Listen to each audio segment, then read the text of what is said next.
विश्व में जितना भी ज्ञान है उसमें भगवत गीता का ज्ञान सबसे ऊपर और सबसे बढ़कर है। आपकी हर समस्या का हल भगवत गीता में छुपा हुआ है।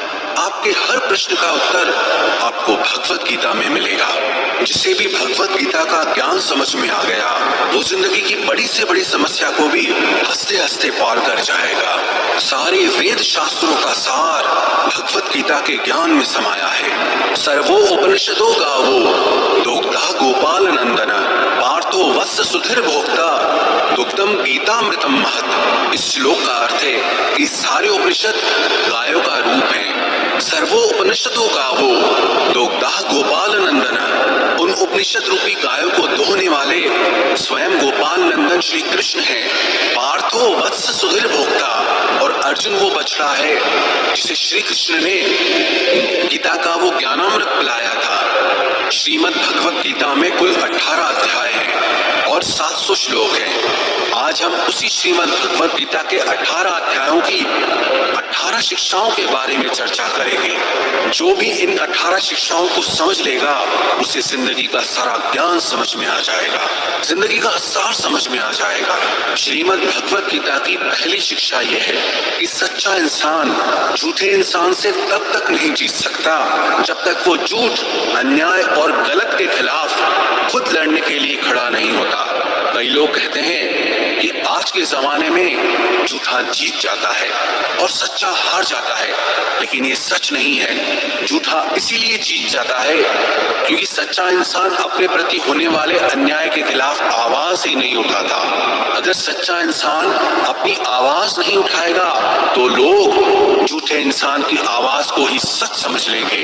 पांडव सच्चे थे, हमेशा धर्म पे चलते थे, कभी जिंदगी में कोई अधर्म नहीं किया, फिर भी सबसे ज्यादा दुख उन्हीं को सहना पड़ा। सारा जीवन भर हमेशा बड़ों की आज्ञा मानते रहे, सब जानते हुए कि भी ये गलत है, ये अधर्म है, अन्याय है, फिर भी वो चुपचाप सहते रहे कि अगर हमारे बड़े हमसे कह रहे हैं तो हमें मानना ही होगा।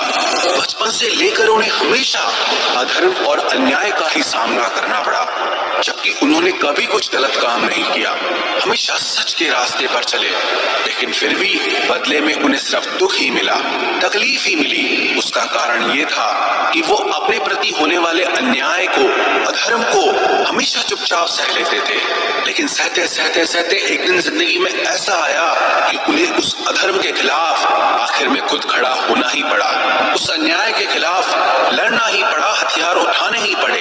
अगर वो उस अन्याय के खिलाफ, अधर्म के खिलाफ लड़ते नहीं तो शायद उन्हें कभी न्याय मिलता ही नहीं। दुर्योधन दुनिया को ये बता देता कि पांडव ही अधर्मी थे और वही सच्चा धर्मात्मा है। जो लोग ये कहते हैं ना कि सच्चाई का जमाना नहीं है, अच्छाई का जमाना नहीं है, वास्तविकता में उन्हें ये समझ नहीं आता कि चुप रहने का जमाना नहीं है, सहने का जमाना नहीं है। आप सच्चे बनो बहुत अच्छी बात है, आप अच्छे बनो बहुत अच्छी बात है, लेकिन भोंदू मत बनो। जब लोग किसी के गलत व्यवहार का खुद जवाब नहीं दे पाते फिर वो कहते हैं कि भगवान इन्हें खुद देख लेगा। अरे भगवान ने आपको भी तो बुद्धि दी है, आपको भी तो वाणी दी है। अगर भगवान को ही सब देखना है तो फिर आपका क्या काम है। भगवत गीता के पहले अध्याय का नाम है अर्जुन विषाद योग, जो अर्जुन के दुख से जुड़ा है। अर्जुन ने जब युद्ध भूमि में अपने रिश्तेदारों को देखा, भीष्म पितामह को देखा, द्रोणाचार्य को देखा, अपने चाहने वालों को देखा, तो अर्जुन की हालत ही खराब हो गई कि क्या मुझे युद्ध जीतने के लिए इन सबको मारना पड़ेगा। ये सब मेरे अपने हैं, मेरे रिश्तेदार हैं। अर्जुन श्री कृष्ण से कहने लगा कि इन सब से लड़ने से तो अच्छा है कि मैं सब छोड़ छाड़ के जंगल में चला जाऊं, सन्यासी बन जाऊं। उससे साफ साफ कह दिया कि मैं युद्ध नहीं करूंगा। तब श्री कृष्ण ने श्रीमद् भगवत गीता का दिव्य उपदेश अर्जुन को दिया, जिसे सुनकर समझकर अर्जुन युद्ध के लिए तैयार हुआ। श्री कृष्ण ने अर्जुन को समझाया, अगर तुम अधर्म के खिलाफ नहीं लड़ोगे तो तुम भी अधर्मी कहलाओगे और दुर्योधन का ये अधर्म समाज में और बढ़ता रहेगा। पापी पापी को ताकत तभी मिलती है जब पुण्य करने वाला उसे चुपचाप सह लेता है। वास्तविकता में ये महाभारत की कहानी हम सबकी कहानी है। हमारी जिंदगी में भी बहुत तकलीफें आती रहती हैं, दुख आते रहते हैं, हमारे साथ कई बार बहुत कुछ गलत होता है, लेकिन अगर वो हम चुपचाप सह लेंगे तो लोग हमारे साथ और ज्यादा गलत करेंगे। चाहे कोई भी तकलीफ आ जाए, कोई भी दुख आ जाए, उसके खिलाफ लड़ना हमें खुद ही पड़ेगा। अगर दुख आपका है तो उस दुख को दूर करने के लिए लड़ना भी आपको होगा। अगर कोई आपके साथ गलत कर रहा है तो उसके खिलाफ आवाज भी आपको ही उठानी पड़ेगी। ये दुनिया भी कमजोरों का साथ नहीं देती। अगर आप में कुछ शक्ति है तभी कुछ लोग भी आपके साथ खड़े होंगे। अगर आप ही कमजोर हैं तो कोई आपका साथ नहीं देगा। तो श्रीमद् भगवत गीता की इस शिक्षा को जिंदगी में गांठ बांध कर रख लो कि अगर कोई हमारे साथ गलत करता है उसे सहना नहीं है बल्कि उसका सामना करना है। अगर कोई दुख आया है तो उससे डरना नहीं है बल्कि उसका सामना करके हमें जिंदगी में आगे बढ़ना है। श्रीमद् भगवत गीता की दूसरी शिक्षा यह है कि आप जिसमें जितना ज्यादा अपनापन और मोह रखोगे वही इंसान आपको सबसे ज्यादा रुलाएगा। वास्तविकता में जो श्री कृष्ण ने गीता का ज्ञान आरंभ किया उसका असली कारण था अर्जुन का मोह। अर्जुन जैसा वीर और बहादुर योद्धा अपने मोह के कारण कमजोर पड़ गया था, अपने आप से ही हारने लगा। पांडवों ने जिंदगी भर दुख ही दुख सहा। उसका एक ये भी बहुत बड़ा कारण था कि उन्हें अपने स्वजनों में बहुत मोह था, अपने परिवार में बहुत अपनापन था। उन्हें किसी और बाहर वाले ने दुख नहीं दिया था, उन्हें उनके अपनों ने ही रुलाया था। उन्हें उनके अपनों ने ही दर दर पे भीख मांगने के लिए मजबूर कर दिया था। आप अगर अपनी जिंदगी की तरफ गौर करेंगे तो आपका ये अपनापन, आपका ये मोह आपको खुशी नहीं देता बल्कि जिंदगी भर आपको रुलाता रहता है, आपको दुख देता रहता है। हमारे दुख सुख का कारण हमारे मन का मोह है। सारी दुनिया में लोगों के साथ कितने ही हादसे होते रहते हैं लेकिन हमें कुछ खास फर्क नहीं पड़ता।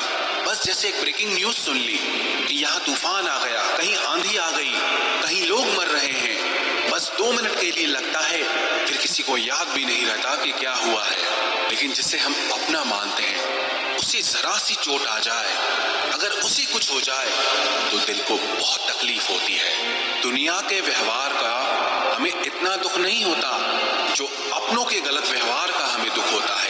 दुनिया की बातों से इतनी चोट नहीं पहुंचती जितना अपनों की बातों से चोट पहुंचती है। याद रखना, जिससे भी आप जितना गहरा जुड़ोगे उतना ही ज्यादा आपको दुख भी झेलना पड़ेगा और इस दुख से आप भाग नहीं सकते। अगर आप मोह जाल में फंसे हुए हो तो अक्सर आप उस इंसान को रोते हुए ही देखोगे जिसने किसी से बहुत ज्यादा मोह और अपनापन किया है। माँ बाप को देखो तो बच्चों की वजह से रोते हैं कि इतनी दुआएं रख के बच्चों को पैदा किया, जिंदगी भर बच्चों को पालने के लिए न जाने कितनी कुर्बानियां दी हैं, कितने बलिदान किए हैं, लेकिन वही बच्चे आज हमें खून के आंसू रुलाते हैं क्योंकि अपने हैं ना, और अपना ही सबसे ज्यादा रुलाता है। प्रेमी प्रेम की वजह से रोते हैं कि इतना प्रेम किया और बदले में मुझे छल मिला, इतना प्रेम किया और बदले में मुझे पीड़ा मिली है। आप अगर किसी से बहुत ज्यादा दिल लगा लोगे, बहुत ज्यादा अटैच हो जाओगे तो अंत में दुख तो आना ही आना है। सच तो यह है कि आप जिसे अपनी जिंदगी में सबसे ज्यादा स्पेशल बना देते हो, सबसे तेज थप्पड़ आपको वहीं से पड़ता है। कई लोग कहते हैं कि मुझे ऐसे इंसान ने धोखा दिया जिससे मुझे ऐसी कोई उम्मीद ही नहीं थी। अब धोखा क्यों मिलता है? क्योंकि आप किसी इंसान को अपनी जिंदगी में वो जगह दे देते हैं जिसके वो लायक ही नहीं होता। आप किसी पर इतना ज्यादा भरोसा कर लेते हैं जिसके वो लायक ही नहीं होता। तो ये गलती सिर्फ उसकी नहीं, आपकी भी है कि आपको किसी से इस कदर जुड़ना ही नहीं चाहिए कि आपको आगे चलकर दर्द सहना पड़े, तकलीफ सहनी पड़े। इसलिए संसार में किसी में भी सुख की वजह मत ढूंढो। अगर किसी को अपने सुख का कारण बनाओगे तो वो आपको दुख जरूर देगा। श्रीमद् भगवत गीता की तीसरी शिक्षा यह है कि जिंदगी में कभी भी इतना नहीं सहना चाहिए कि सामने वाला आपको कमजोर समझ ले और आपकी कमजोरी का फायदा उठाकर आपको बार बार चोट पहुंचाता रहे। माना कि मूर्खों से बहस करना अच्छा नहीं, हर किसी को जवाब देना अच्छा नहीं, लेकिन हर जगह पे चुप रहना भी आपको जिंदगी में बहुत तकलीफ दे सकता है। चुप सिर्फ इतना रहना चाहिए कि आप वीर दिखो, इतना नहीं कि लोग आपको कमजोर समझने लग जाएं। श्रीमद् भगवद गीता की चौथी शिक्षा यह है कि जो लोग छोटी छोटी बातों पर बहुत जल्दी क्रोध में आ जाते हैं, उनका वो गुस्सा, उनका वो क्रोध आखिर में उनको बर्बाद कर देता है। जो लोग बहुत जल्दी गुस्से में आते हैं, सबसे पहले तो उन्हें अपने रिश्तों में कभी सच्चाई नहीं मिलेगी। सब ऐसे लोगों से डरते रहते हैं कि न जाने उसको किस बात पे गुस्सा आ जाए। ऐसे ही लोगों के बारे में हम सुनते हैं कि अचानक से हार्ट अटैक आ गया, ब्लड प्रेशर हाई हो गया। ऐसे लोगों की जिंदगी ही छोटी हो जाती है। ऐसे लोगों को दुनिया मेंटली अनस्टेबल समझती है, शॉर्ट टेम्पर समझती है कि पता नहीं इसको कब क्या हो जाए, इसे कुछ ना ही बोलो तो अच्छा है। जैसे हर जगह पे चुप रहना ठीक नहीं, वैसे ही हर बात पे गुस्सा करना भी ठीक नहीं। कहाँ चुप रहना है, कहाँ बोलना है, इन सब बातों का ज्ञान, इन सब बातों का विवेक श्रीमद् भगवद गीता सिखाती है। श्रीमद् भगवद गीता का 5वां उपदेश ये है कि किसी भी चीज का अत्यधिक सेवन नहीं करना चाहिए। किसी भी चीज को इतना ज्यादा यूज मत करो कि आपको उसकी आदत लग जाए, आप उसके एडिक्ट बन जाओ। चाहे वो नशा हो, जुआ हो, ज्यादा खाने की आदत हो, ज्यादा सोने की आदत हो, या सारा समय पलंग पे पड़े रहने की आदत हो, या बहुत ज्यादा मोबाइल चलाने की आदत हो, या दिन भर टीवी देखने की आदत हो। ये आदतें ना आपको एक गुमनाम दुनिया में धकेल देती है, जहां सिर्फ आप अकेले ही होते हैं। आप कभी गौर करना, जिस इंसान को भी किसी चीज की बहुत ज्यादा आदत पड़ जाती है, वो अपने में ही खोया रहता है।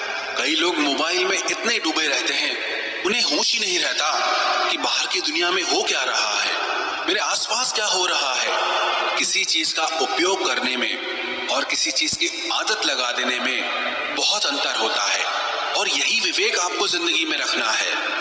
मोबाइल फोन का आविष्कार इसलिए हुआ था कि आपका समय बच सके, लेकिन अगर आप अपना सारा समय ही मोबाइल में लगा दोगे तो जिंदगी के जरूरी काम आप कब करोगे। और ये बात सिर्फ मोबाइल की नहीं है, आदत चाहे कोई भी हो, चाहे आप किसी इंसान की आदत लगा लो, अगर वो इंसान आपसे दूर हो जाएगा तो भी आप हमेशा दुखी रहोगे। इसलिए अपने मन को किसी भी चीज की आदत मत लगने दो। आदत का मतलब यही होता है कि आप उस चीज के, उस इंसान के गुलाम बन गए हो, आप उसके कंट्रोल में आ गए हो, वो मालिक बन गया है और आप उसके नौकर बन गए हो। लोगों को नशे की ऐसी लत लग जाती है कि उसके बिना रह नहीं पाते हैं। आप अपने मन को ऐसा बनाओ कि उसे किसी की भी आदत ना लगे और आप अपने मन को खुद ही संभाल सको। श्रीमद् भगवद गीता की छठी शिक्षा यह है कि जिंदगी में जब भी कोई मुश्किल आए या कोई आपका साथ ना दे, आप अकेले पड़ जाओ, तो ऐसे मुश्किल वक्त में ईश्वर से प्रार्थना जरूर करनी चाहिए। श्री कृष्ण ने अर्जुन से कहा, तेषाम अभियुक्ता नाम योगक्षेमम वहाम्यहम्। जो इंसान मुझ पे डिपेंड हो जाता है, उसकी हर जरूरत मैं पूरी करता हूँ, उसकी हर तकलीफ को दूर करने में मैं उसकी मदद करता हूँ।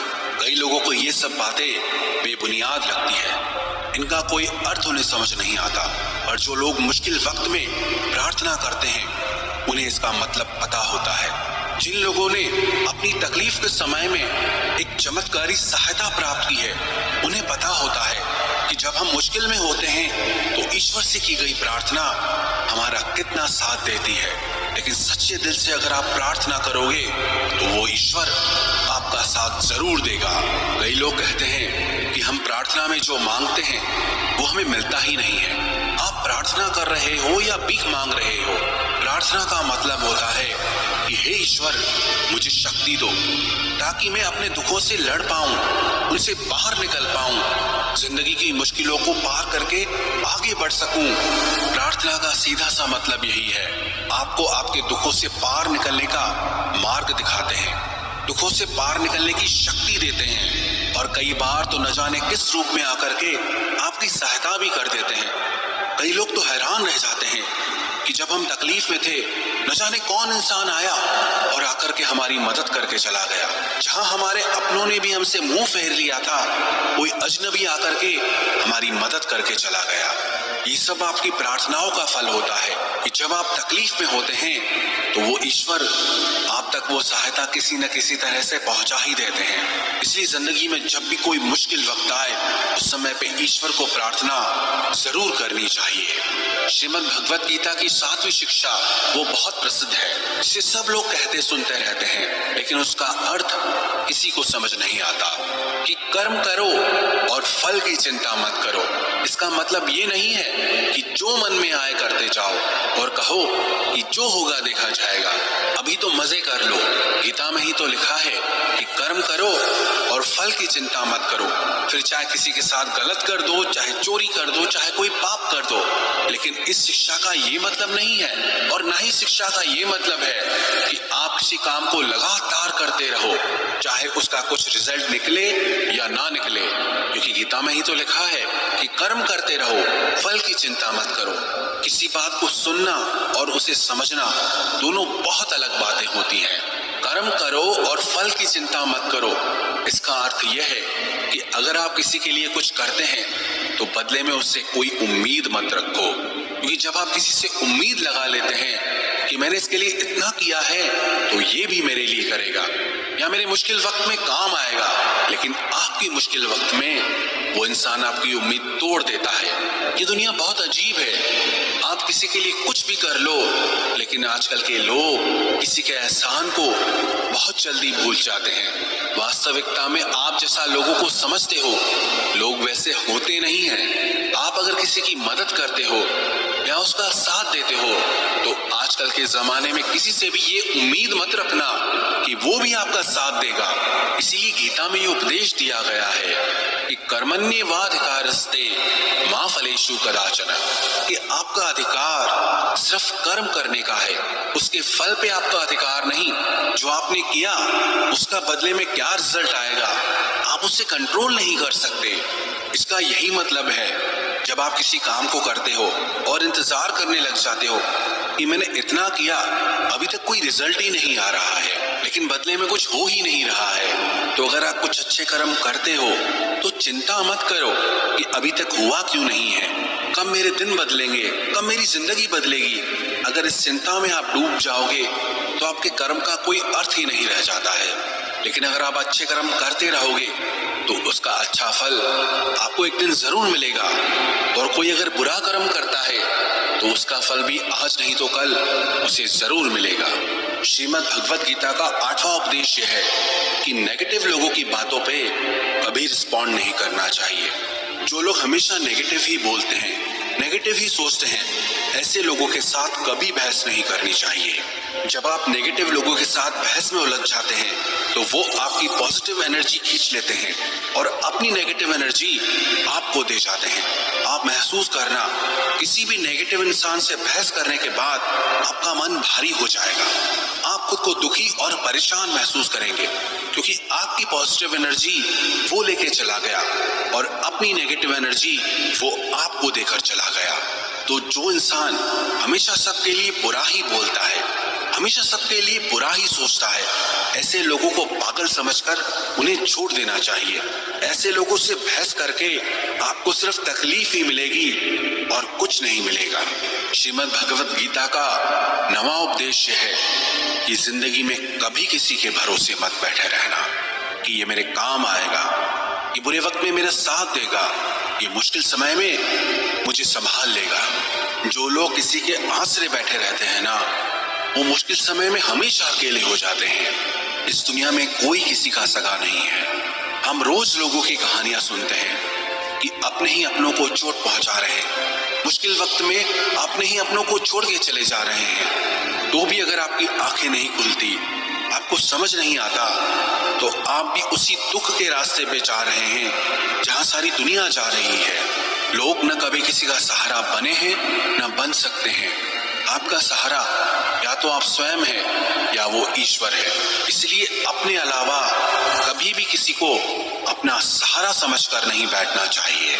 श्रीमद् भगवत गीता का 10वां उपदेश है कि सुख और आनंद इंसान के अंदर ही है, लेकिन इंसान उसे बाहर दुनिया में ढूंढता रहता है। उसके लिए भटकता रहता है। कहते हैं कि हिरन की नाभि में कस्तूरी होती है जिसमें से बहुत सुंदर सुगंध निकलती है और उसे समझ नहीं आता कि ये खुशबू आ कहां से रही है। वो पूरे जंगल में भटकता रहता है, ढूंढता रहता है कि ये खुशबू कहां से आ रही है, लेकिन उसे वो खुशबू कहीं बाहर नहीं मिलती, क्योंकि वो बाहर है ही नहीं, वो उसके अंदर ही है। जिसे कुत्ता हड्डी को चबाता रहता है और हड्डी को लगातार चबाने से उसके दांतों से खून निकलने लगता है और उसे ये लगता है कि ये खून का स्वाद इस हड्डी से आ रहा है, लेकिन वो खून उसका खुद का होता है। ऐसे ही जब आप सुखी होते हैं तो वो सुख आपके अंदर से आता है। जब आप दुखी होते हैं तो वो दुख भी आपके अंदर से ही आता है। बाहर की चीजें बदलती रहती हैं, लेकिन सुख और दुख आपके भीतर की चीज है, बाहर की चीज नहीं है। अगर आप इस बात को समझ गए कि आपका सुख आपके अंदर ही छुपा हुआ है, तो आप उस सुख के लिए बाहर भटकना ही छोड़ दोगे। गीता का 11वां उपदेश यह है कि जैसे जैसे इंसान की उम्र बढ़ती है, उसे इस बात का एहसास हो जाता है कि जिन लोगों को उसने अपनी जिंदगी में सबसे ज्यादा महत्व दिया, उन लोगों का उसकी जिंदगी में कोई योगदान ही नहीं था।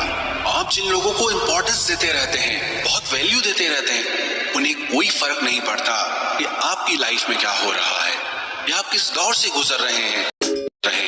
इसलिए अपनी लाइफ में लोगों को ओवर वैल्यू करना छोड़ दो, लोगों को बहुत ज्यादा इंपॉर्टेंस देना छोड़ दो। हाँ, इज्जत सबको देनी चाहिए, लेकिन लोगों को अपनी जिंदगी में बहुत ज्यादा स्पेशल बना के रखना आज नहीं तो कल आपको तकलीफ जरूर देता है। श्रीमद् भगवत गीता का 12वां उपदेश यह है, जो लोग अपने मन को कंट्रोल नहीं कर पाते, उनका मन उनका ही दुश्मन हो जाता है। जिस इंसान का मन उसके वश में नहीं है, वो जिंदगी में हर जगह पे ठोकर खाता है, हर जगह पे तकलीफों से सामना करता है। आप अगर अपने मन के कहने पे चलते रहोगे तो आपका मन आपसे आपका सब कुछ छीन लेगा। एक राजा था जिसे सारी दुनिया जगजीत बुलाती थी, क्योंकि उसने पूरी दुनिया जीत ली थी, लेकिन उसकी माँ कभी उसे जगजीत के नाम से नहीं बुलाती थी। उसने अपनी माँ से पूछा कि पूरी दुनिया मुझे जगजीत के नाम से बुलाती है, लेकिन आप कभी मुझे उस नाम से नहीं बुलाती। तो उसकी माँ ने कहा कि चाहे तूने पूरी दुनिया जीत ली है, लेकिन तूने अपने मन को नहीं जीता है, और जिस इंसान ने अपने मन को नहीं जीता है, मेरी नजर में वो इंसान हारा हुआ ही है। असली जगजीत मैं तुम्हें तब मानूंगी जब तुम अपने मन से जीत जाओगे। दुनिया से जीतना तो बहुत आसान है, लेकिन इंसान अपने मन से हार जाता है, अपने मन को नहीं संभाल पाता है, और जो इंसान अपने मन से जीत गया वो पूरी दुनिया जीत सकता है। श्रीमद् भगवत गीता का 13वां उपदेश यह है कि दुख और सुख जीवन में मौसम की तरह आते रहेंगे। ना सुख हमेशा रहने वाला है और ना ही दुख हमेशा रहने वाला है। इसलिए दुख आए तो उससे घबराना नहीं चाहिए, और सुख आए तो उस सुख की खुद को आदत नहीं लगानी चाहिए। ये जीवन परिवर्तनशील है, यह सब कुछ बदलने वाला है, इसलिए चिंता मत करो। अगर कोई दुख भी है तो ये भी एक दिन बदल ही जाएगा। श्रीमद् भगवत गीता का 14वां उपदेश यह है कि जो होना है वो होकर ही रहेगा, और जो नहीं होने वाला वो कभी नहीं होगा। जो लोग इस बात को समझ जाते हैं उन्हें कोई चिंता नहीं रहती, क्योंकि जो होने वाला है उससे आप रोक नहीं सकते, और जो नहीं होगा उसकी चिंता करने की कोई जरूरत ही नहीं है, उससे डरने की कोई जरूरत नहीं है। इसीलिए आप सिर्फ अपने लक्ष्य पर ध्यान दो, अपने जीवन का आनंद लो। क्या होगा क्या नहीं होगा इस बात की चिंता करना छोड़ दो, क्योंकि जो आपके बस में नहीं है उसकी चिंता करके आप कभी सुखी नहीं हो सकते। श्रीमद् भगवत गीता का 15वां उपदेश यह है कि अच्छे कर्म करने के बाद भी लोग आपकी बुराइयां ही याद रखेंगे। आजकल लोगों को किसी की अच्छाई दिखती ही नहीं है, ये दुनिया बुराइयां देखने में माहिर है। इसीलिए लोग क्या कहते हैं इस पे ध्यान मत दो, आप सिर्फ अपना कर्म करते रहो। दुनिया को देख करके अपने फैसलों को मत बदलो, या दुनिया को देख करके अपने फैसले कभी नहीं लेने चाहिए, बल्कि आप वो करो जो आपको सही लगता है। लोगों को क्या सही लगता है उससे आपका कोई लेना देना नहीं। लोग क्या कहेंगे उस पे आपकी कोई जिम्मेदारी नहीं है। आपके लिए क्या सही है आप सिर्फ उस पर ध्यान देना सीखो। श्रीमद् भगवद गीता का 16वां उपदेश यह है कि अपने आप को ईश्वर के प्रति समर्पित कर दो, क्योंकि वो ईश्वर ही सबसे बड़ा सहारा है। जो भी कोई इस सहारे को पहचान लेता है वो अपने हर डर, हर चिंता, हर दुख से आजाद हो जाता है। श्री कृष्ण ने अर्जुन से कहा, सर्वधर्मान परित्यज्यो मामेकम शरणम व्रज अहम त्वा सर्व पापेभ्यो मोक्षयिष्यामि मा शुचः।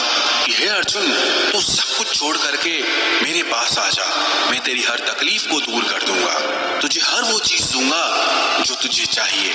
जो लोग ईश्वर को अपना सहारा मानते हैं उन्हें कभी किसी का सहारा नहीं लेना पड़ता, और जो लोग दुनिया को अपना सहारा बनाते हैं वो हमेशा बेसहारा हो जाते हैं। श्रीमद् भगवद गीता का 17वां उपदेश यह है कि आपका क्या गया जो आप रोते हो, आप क्या लाए थे जो आपने खो दिया, आपने क्या पैदा किया था जो नष्ट हो गया, आपने जो भी लिया यहीं से लिया, जो भी दिया यहीं पर दिया। जो आज तुम्हारा है कल किसी और का था, और आने वाले कल में वो किसी और का हो जाएगा। तो क्यों दुखी होना, क्यों परेशान होना। इंसान खाली हाथ ही दुनिया में आता है और खाली हाथ ही इस दुनिया से चला जाता है। इसलिए चिंता और दुख को छोड़ के आनंद में जीना सीखो। श्रीमद् भगवद गीता का 18वां उपदेश है कि यो यथा माम प्रपद्यन्ते तांस तथैव भजाम्यहम्। श्री कृष्ण कहते हैं कि जो लोग मुझे मानते हैं उनके लिए मैं वास्तविक हूँ, और जो लोग मुझे नहीं मानते उनको कभी मेरी शक्ति का एहसास नहीं होता। जो मुझे जैसे याद करता है मैं भी उसका वैसे ही साथ देता हूँ। कोई मुझसे प्रेम करता है तो मैं भी उससे प्रेम करता हूँ। कोई अगर सबको छोड़ के मुझे सहारा बनाता है तो मैं भी उसको कभी किसी का मोहताज नहीं होने देता। श्रीमद् भगवद गीता की इन 18 शिक्षाओं को जो भी इंसान समझ जाएगा उसकी पूरी जिंदगी बदल जाएगी। ये 18 शिक्षाएं आपको जिंदगी के हर मोड़ पे काम आएंगी। जय श्री कृष्णा। जय श्री कृष्णा।